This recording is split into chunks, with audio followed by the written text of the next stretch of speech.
मोक्ष मार्गस्य नेतारं नेतारं कर्म भूप्रतां ज्ञातारं विश्व तत्त्वानां वन्दे तद्गुणलब्धे। तत्वार सूत्र, इसमें अपनी कल चर्चा सामायिक व्रत के अतिचारों पर हुई थी। और सामायिक व्रत के अतिचारों में थोड़ा हमने विचार किया था कि स्वाध्याय के लक्ष्य से जो सामायिक व्रत हमारा होता है उसमें क्या क्या भूल हमारे अंदर से होती है। मन नहीं लगता, वचन सही नहीं बोलते, तीसरे नंबर उसके बारे में स्मृति उत्साह नहीं होता, कि ये सारे दोष उसके अंदर आ जाते। आते कि नहीं आते? देखो, शरीर के अंगोपांग निश्चल नहीं रहते, अशुद्ध उच्चारण, सही अर्थ नहीं करते, मन नहीं लगता, उत्साह रहित એટલે રૂટીન। હવે કરવું પડે, હવે શું થાય પછી એવું મનમાં આવે, કરવું પડે છે। ઈચ્છા થતી નથી। પહેલો જ આવ્યો તો ને મેસેજ હા, ઈચ્છા એ થતી હતો કે નથી, આ મીટિંગમાં ઈચ્છા થતી નથી, અને એમાં પછી એમ થાય લોકોને કે ભાઈ આ કરવું પડે, કરવું પડે। તો આ કહેવાય અનાદર। શું કહેવાય? અનાદર। કરે છે પણ પરાણે પરાણે કરે છે, આવું પણ ના હોવું જોઈએ। હંમેશા દરેક નિયમમાં દરેક નિયમમાં ઉત્સાહ બહુ, આમ કહીએ તો વધારે નથી, ઉત્સાહ વગર તમારા નિયમો, ઉત્સાહ વગર તમારા નિયમો ફલીભૂત થતા નથી। બરાબર ખ્યાલમાં આવે છે? એટલા માટે દરેકને પોતાના જે નિયમો છે એ નિયમોમાં ઉત્સાહ રાખવો જોઈએ। અને પાંચમો નંબરની વાત અહીંયા કીધી, એકાગ્રતાનો અભાવ। શું? સામાયિક કરે પણ एकाग्रता ना रखे। एक्चुअल में एकाग्रता माटे सामायिक है। सामायिक नु आधार पण एकाग्रता छे, सामायिक नी प्रोसेस में पण एकाग्रता आवे, अने सामायिक नु फल पण एकाग्रता छे। શું કીધું? सामायिक શા માટે છે? एकाग्रताथी કરવામાં આવે, एकाग्रता पूर्वक કરવામાં આવે, અને એકાગ્રતા માટે કરવા। જે જીવ એકાગ્ર નથી એ સામાયિક માટે એક્સાઇટેડ થશે નહીં, એને ભક્તિમાં મજા આવશે। બાજે છમ છમા છમ છમ બાજે ગુંગુર, એકાગ્રતાની વાત એને ક્યાં ગમે? આમ પણ લોકોની જનરલ પબ્લિક હોય ને એને કઈ વસ્તુ ગમે? જેમાં તમે ના વધારે એંગેજ રાખ, ભક્તિમાં નાચો તો લોકોને મજા આવે, કેમ કે એંગેજ રહે છે। પૂજનમાં સ્વાહ સ્વાહ ચાલે છે તો અષ્ટ દ્રવ્યોમાં એંગેજ રહે છે, બરાબર? અને પછી સ્વાધ્યાયમાં પણ વક્તા થોડુંક એને શું કરે છે? જોડીને રાખે છે, તો થોડું ઘણું કે શું રહે? વ્યસ્ત રહે છે। તો સ્વાધ્યાયમાં પણ એને ગમે, પણ એને પછી જાતે વાંચન કરવાનું હોય તો ઢૂસ થઈ, અને વાંચન પણ કરી લે, કેમ કે એમાં જીનવાણી નિમિત્ત। પણ આંખ બંધ કરીને વિચાર કરવાનું કે ના, તો 100 માંથી એક જ માણસ હશે જે સારી રીતે વસ્તુને કરી શકશે। બાકી બધા જેટલી બહાર વાળી વસ્તુ બતાવશો એટલું વધારે એંગેજ રહેશે, है कि नहीं? તમે કહો कि ये मंदिर है, मंदिर इसकी 108 परिक्रमा करने, तो दौड़ दौड़ के कर लेगा, क्यों? उसे लगेगा नहीं something is happening, round and round and round and round, कुछ हो रहा है, कुछ हो रहा है, कुछ हो रहा है। लोग शिखर जी जाते हैं, पता है? शिखर जी जाते हैं, पहाड़ पे 16-16 घंटे निकालते हैं। पहाड़ पे कितने घंटे निकालते? 16 घंटे। मतलब रात को 2 बजे से चढ़ना चालू करेंगे और शाम को 5-6 बजे तक मुश्किल से आ पाते। यानी कितने घंटे बिताए पहाड़ पर? 16 घंटे। और स्वभाव में 16 मिनट नहीं बिता सकते। पहाड़ पर 16 घंटे और स्वभाव में 16 मिनट। कई बार तो मुझे लगता भी है कि 9 किलोमीटर चढ़कर गया, 9 किलोमीटर उतरा और 9 किलोमीटर घूमा, 27 किलोमीटर किया और 27 मिनट स्वभाव की निकटता महसूस नहीं, और उसके बावजूद वो फर फर करने में बड़ा धर्म मानेगा और अंदर टिकने में धर्म नहीं मानेगा। ये क्या बताता है? विचार करके देखो। मतलब चंचलता को धर्म मान लेना और एकाग्रता से अपरिचित रहना, ये धर्म का सबसे बड़ा अनर्थ प्रस्तुतिकरण है। जहां जितनी ज्यादा उपयोग की चंचलता है, धर्म की गुणवत्ता उतनी कम है, और जहां उपयोग की जितनी ज्यादा एकाग्रता है, धर्म की गुणवत्ता वहां उतनी अधिक है। इसीलिए स्वाध्याय को ध्यान से नीचे का श्रेष्ठ तप टोडरमल जी साहब ने कहा है। क्या बोला टोडरमल जी साहब ने? बहुरी ध्यान के धर्म के जितने साधन हैं, उन सभी साधनों में ध्यान से नीचे का कोई साधन है तो स्वाध्याय है। मतलब जितने भी साधन हैं, उन साधनों में अगर ध्यान को बाकात कर दिया जाए, तो ध्यान को बाकात करने के बाद में जो सबसे श्रेष्ठ साधन है वो कौन सा बचता है? बोले वह है आपका स्वाध्याय। और ध्यान भी श्रेष्ठ क्यों है? क्योंकि उसमें उपयोग एकाग्र होता है। समझ में? ध्यान क्यों श्रेष्ठ है? क्योंकि वो उपयोग को एकाग्र करता है। स्वाध्याय उससे कम श्रेष्ठ क्यों है? क्योंकि उसमें थोड़ा उससे कम एकाग्र होता है। और जितनी जितनी एकाग्रता की कमी होती जा रही है, ध्यान में उतनी गुणवत्ता, धर्म में उतनी गुणवत्ता में कमी आती है। लेकिन लोगों की विपरीत प्ररूपणा, जितने ज्यादा चंचलता उतना महान धर्म। यही गणित सबकी लगभग लगभग चलती है। चलती कि नहीं चलती? ये बहुत बदलने की जरूरत है इसको, लेकिन बहुत समय लगेगा इसके लिए, इस सोच तक पहुंचने के लिए कि सामायिक मानी आत्म स्थिरता होने के कारण श्रेष्ठ धर्म है। तो एकाग्रता जिसके अंदर में हो वही सामायिक कर पाता है। एकाग्रता पूर्वक सामायिक की जाती है और एकाग्रता के लिए की। तीनों बातें समझ लो। एकाग्रता के आधार से, एकाग्रता पूर्वक और एकाग्रता के लिए। अगर हम कभी जिनवाणी का अवलंबन भी लेंगे, मैंने पहले भी बताया था, 5-6 लेयर्स जितनी बताई थी ना सामायिक की, उन सब में कोई भी अगर हम साधन ले रहे हैं तो तो उनका क्या कहते हैं, एक ही वजन है, कितनी ज्यादा आपकी उपयोग की एकाग्रता। बराबर? तो एकाग्रता को बिगाड़ करके सामायिक नहीं की जाती, एकाग्रता के लिए की जाती। ठीक है? अब थोड़ा अपन आगे बढ़ते हैं और अगला नंबर का जो शिक्षा व्रत है, जिसका नाम है उपवास, उसका थोड़ा विचार करते हैं। ऐसे तो उपवास का पहला स्वरूप देख लेते हैं, फिर अतिचार बाद में देखेंगे। ओके? सबसे पहले एक जो गाथा है, आपको शायद पता होनी चाहिए। उपवास किसे कहते हैं? धर्म के 10 लक्षण में, धर्म के 10 लक्षण में उपवास की क्या परिभाषा दी है खुशी बहन?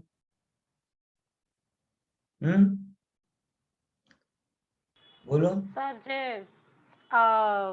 આહાર, રાગ ને 3 વસ્તુનો ત્યાગ કરીને कषाय, આત્મામાં લીન થવાનો. હા, કષાય, कषाय विषय આહાર. आहार। કષાય ओके? વિષય ને આહારનો ત્યાગ. हाँ, कषाय विषय आहार त्यागो यत्र विधीयते उपवासा सा विज्ञेया शेषा लंघन कम विदु। अर्थ बोलो हितेन भाई, क्या है इसका अर्थ? कषाय का, विषयों का और आहार का त्यागो, त्याग, यत्र मतलब જ્યાં, વિધીયતે એટલે કહેવામાં આવે છે। એટલે જ્યાં કષાય વિષય ને આહારનો ત્યાગ કહેવામાં આવે છે, ઉપવાસ એને ઉપવાસ કહેવાય. શેષા એના સિવાય બીજું બધું હોય તો લંઘન છે. એકલા ભોજનને છોડવાનું નામ ઉપવાસ નથી. સમજ્યા? ભોજનને છોડવાનું નામ ઉપવાસ નથી. ભોજનની સાથે શું શું છોડવું જોઈએ? કશાય, વિષય ને આહાર. પણ આખા ગામને એક જ પરિભાષા લાગે, અમે તો ખાધા પીધા સુખી. તમે ખાધા પીવાનું છોડો પછી તમારો ઉપવાસ ચાલે. 1 દિવસનો ઉપવાસ, 2 દિવસનો ઉપવાસ, 10 દિવસ, એટલે બધું ફોકસ એના ઉપર થઈ જાય, ખાવું પીવું અને ના ખાવું. પણ કસાયની તો કોઈ વાત જ નથી કરતો, વિષયની તો કોઈ વાત જ નથી કરતો. બરાબર? અને એ બધું છોડવું એ તો નાસ્તિથી, અસ્થિથી આત્માના નિકટ રહેવું, એનું નામ ઉપવાસ છે. સરળ શબ્દમાં એનો અર્થ એવી રીતે થાય. હવે એના બે ભેદ છે એ અહીંયા કહે છે. એ જ વસ્તુ અહીંયા આવે कि उपवास के 2 प्रकार कौन कौन से हैं? एक नंबर द्रव्य उपवास और दूसरे नंबर भाव उपवास. द्रव्य उपवास क्या कहलाता है? 4 प्रकार के आहार. कौन से? 4 प्रकार के आहार. कौन कौन से भैया 4 प्रकार के आहार हैं? दिनेश भाई 4 प्रकार के आहार के नाम बोलो. आशनम पानम कायम सायमम, वो 4 बोलते हैं ना. ये क्या है? मुझे तो कुछ समझ में नहीं आया. आसनम, खाना. खैणम, खैणम, साइणम. प्रतिक्रमणમાં કહેવાય. સમજો. આસન, આહાર. पान એટલે पीना. खाइणम जिसे ना पिया जाए, खाद्य. ले जिसे कहेंगे. बराबर? मतलब जो सेमी लिक्विड फॉर्म में होते हैं. लाभ हो, क्या कहते हैं ना, राब टाइप की आपकी देख लो. बराबर? वो क्या एकदम पानी की जैसी पतली भी नहीं होती और अन्य की जैसी का घट्ट भी नहीं, रबड़ी है. बराबर? आएगी खाद्य में आएगी. और फिर स्वाद. स्वाद मतलब तो जो फलाहार वगैरह हो, जो क्या कहते हैं मुखवास टाइप की जो चीजें होती है ना, वो सब स्वाद. ये 4 प्रकार के आहार. चारों प्रकार के आहार का त्याग करना बराबर दिन भर के लिए वो उपवास कहलाता है. बराबर? अब इतना वहां पर विचार जरूर कर सकते हैं कि 4 प्रकार के आहार में बहुत सारे प्रश्न होते हैं. इसीलिए जो 24 शब्द कहते हैं ना, 24 शब्द क्या कहलाता है? बोलो हितेन भाई, 24 का मतलब क्या होता है?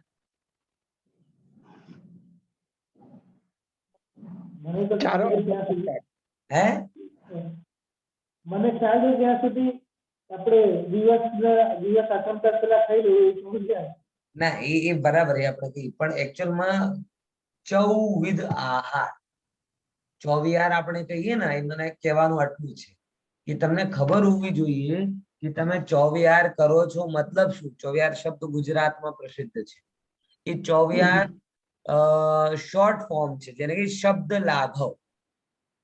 શબ્દ લાઘવ, ચૌવિધ આહાર એકચ્યુઅલ નામ, પણ એ બોલવામાં અઘરું પડે અને લાંબુ પડે. ચૌવિધ આહાર.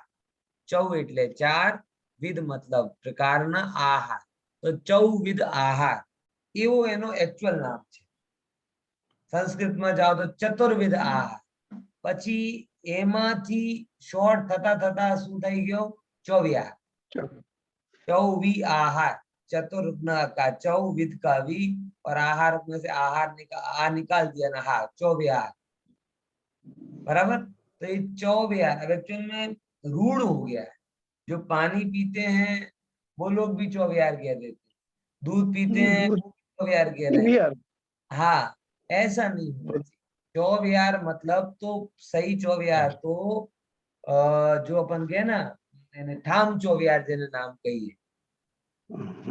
ગુજરાતીમાં શું નામ ચાલે છે એને? ઠામ 24. હા, કે જે ત્યાં જમ્યા સાંજે ત્યાંના ત્યાં બધું પતાવી દેવું, એનું નામ શું છે? 24. એ સાચો. એના સિવાય બાકી તમે પાણી, દૂધ, દવા કંઈ પણ લો છો તો 24 ના, એ 23 કહેવાય. પાણી લો તો, અને દૂધ વગેરે લો, દવા લો તો 22 કહેવાય. વગેરે એને એને આપણે હું વાત નથી કરતા, પણ મુદ્દા સમજ્યા કે નહીં સમજ્યા? પણ એ રૂઢ અર્થમાં થઈ ગયો છે, રૂઢ અર્થમાં થઈ ગયો છે. એટલે રાત્રિ ભોજન ત્યાગ, એને બધા રાત્રિ ભોજન ત્યાગને ચોવિહાર કહી દે છે. આ એકદમ પ્રોપર અર્થ નથી. ચતુર્વિધ આહારનો ત્યાગ જ્યાં હોય, ભલે તમે કથન જે કહેવા હોય એ કહો, પણ ભાવ સાચો है। क्योंकि अब जिन अपन किसी अजैन के बीच में जाए, अपन तीवियार बोले तो बोले यार एक तो मांड मांड समझ में आया था चौविहार, अभी नया शब्द लेकर आ गए तीवियार दुवियार, बराबर। तो दूसरों के सामने भले ही मत बोलो, लेकिन आपके दिमाग में क्लियर होना चाहिए क्या क्या कि भाई चौविहार तो तभी कहलाएगी जब पानी भी आप ले, और अगर पानी दूध दवा कुछ भी आप लेते हो तो क्रमशः वो चौविहार आहार त्याग नहीं कहता है। ये आप अपने मन में रखो। फिर भाषा तो जहां जैसी चलती है वैसा बोलो तो कोई दिक्कत नहीं है, लेकिन सच्चे अर्थ में एकासन भी कौन सा सही एकासन हो एक आसन पे बैठना ना। एकासन का गुजरात में जितनी चाहे उतनी बार पानी ले लो और एकासन चलिए, एकासन का सही रूप नहीं। पानी भी आसन है। तो जैसे मुनिराज करते हैं ना कि जहां आहार लेते हैं उसी दिन उसी समय पानी ले लेना, उसके बाद पानी नहीं लेना, उसको क्या कहा जाता है? एकासन। और आहार में भी आपको बताऊं, श्लोक वार्तिक ग्रंथ है ना जिसपे मैंने पीएचडी की है, वहां विद्यानंद जी महाराज साहब फरमाते हैं कि अगर उपवास के दिन पानी भी लिया तो उपवास नहीं है, वो अनुपवास, उपवास नहीं अनुपवास, श्लोक वार्तिक ग्रंथ में लिखा। यानी एक्चुअल तो जो 4 प्रकार के आहार का त्याग है, बराबर, तो ही वो सच्चा उपवास है। यानी जिसे आप लोग नकोड़ा उपवास कहते हो, वही उपवास उपवास। बाकी तो आपने पानी लिया तो उपवास रहा ही नहीं, अनुपवास हो गया। जितनी बार पानी लिया उतनी बार का हो गया। अब ये शब्द क्या रूढ़ हो गए, मतलब एक हुआ इसका वास्तविक अर्थ और एक हो गया रूढ़ अर्थ। तो रूढ़ अर्थ में आप भले ही पानी लेके दूध लेके उपवास को उपवास कहो, लेकिन वास्तविक रूप में जब तक आप 4 प्रकार के आहार का त्याग नहीं करते तब तक आपका व्यवहार से उपवास नहीं है। पानी लेना भी श्लोक वार्तिककार ग्रंथ के पॉइंट ऑफ व्यू से उपवास नहीं है, अनुपवास है। क्योंकि 4 प्रकार के आहार में एक और एक आहार पानी भी हुआ। पानी को आहार की ही संज्ञा दी। ये तो श्वेतांबर समाज के प्रभाव से हम पानी को आहार में काउंट नहीं करते, इसलिए उपवास के दिन भी लोग जितना चाहे उतना पानी ले लेते हैं, एकासन के दिन भी जितना चाहे उतना पानी ले लेते हैं। क्योंकि एक तरीके से क्या हो गया, उपवास पानी को आहार में काउंट नहीं किया। दिगंबर परंपरा के अनुसार पानी को भी आहार में काउंट किया जाता है। शास्त्रीय परंपरा के अनुसार भी ऐसे ही है, क्योंकि 4 प्रकार के आहार में एक पानी भी आहार होता है। कि नहीं है बात समझ में? ख्याल में आ रहा कि नहीं? बहु अगरू छे, बहु अगरू छे, आવું विचार ना करो खुशी, बराबर। अगरू सहेલું કઈ નથી। આ 4 પ્રકારના આહારનો ત્યાગ અઘરું નથી, આત્માના નિકટ રહેવું આ અઘરું છે। 4 પ્રકાર બધું અઘરું અઘરું। હા બોલો બોલો બોલો। સર બધું અઘરું અઘરું બહુ છે, એટલે અઘરું અઘરું બધું બોલો તો। એટલે અંતરંગ હોય કરવાના, અંતરંગ હોય કરવાનો, બહિરંગ નહીં કરવાનો એમ। આજે નેટવર્ક ગડબડ કરે તો શું વાત છે? સંભળાય છે? એમ નથી કહેતી સર, હા નેટ નું કનેક્શન તૂટી રહ્યું। ના ના બોલો બોલો, હવે સંભળાય છે મને। હા સર મારું સંભળાય છે તમને? હા તમને તમારું સંભળાય છે। અંકલ મારો અવાજ આવાજ થોડી કપાઈને આવે છે, બોલો તમે। સંભળાય છે। હા